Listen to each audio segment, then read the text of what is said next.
So, whenever you start getting into a habit in a bad way, you lose complete control of yourself, and a spirit sits on you and it controls you. And when it controls you, you do not know how to get rid of any habit. That's why it's difficult to get rid of habits. Now, in Sahaja Yoga, when the Kundalini rises, what happens? That the spirits, these dead spirits, leave you and you become all right and you give up. That's how it works.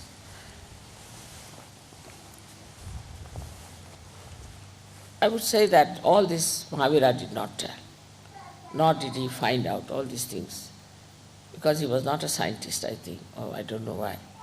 But what he has talked about is the hell. And he has said that if you do this kind of a thing in your lifetime, then what kind of a hell you will get.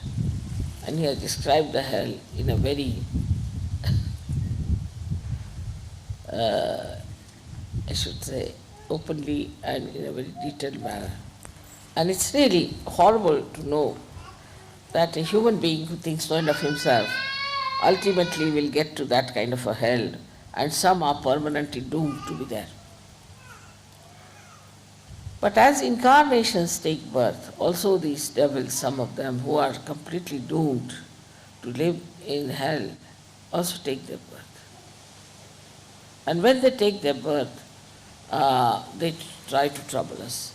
And they can take birth as you know, as our gurus and things and everything is happening now. You find it how these people are taking their birth and how they are misleading us. How they are using the left swadhisthana, or we can call it the left side, just to immobilize us completely. So when a person is possessed, as you must have seen, a person gets possessed, he cannot feel vibrations. There are all kinds of symptoms about such a person. But in Sahaja Yoga, what do we do? Is to take the name of Mahavira. Because Mahavira runs all the way on the Ida Nadi and comes and stays here onto the, we can say, the point which is for our superi. And it sees, controls, works out, cleanses, and does all that is required to put a person right after surgery. So we have to be really very thankful to him for doing this kind of work, which is very filthy and dirty, because these people don't mind even sitting in the bathroom, like that we can say, or sitting with everything and meditating. They can do anything. They are very dirty people, absolutely dirty. When they become tantrikas, they try all kinds of dirty things, and with that they actually create a problem between themselves and the god. Say they will go to a temple of a goddess and start misbehaving with a woman there. So the goddess will disappear.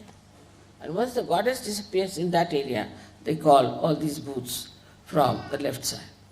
So now we have all these souls which are lying, hanging in the air, trying to come back to a conscious thing and to possess someone. Plus we have these masters of the left side who know how to catch hold of these people and put them on somebody, or to remove from them someone and to put somebody else. So it's a continuous process, and this makes a person absolutely mad and good for nothing. Now when we know all this, still we get caught up on the left side. So we do get caught up. That's why I think this Mahavir Jayanti is a very, very great thing for us to observe. Now why was he called Mahavira? Because only a person like him, Veera means a person who is brave, who is chivalrous. Because only he could do this.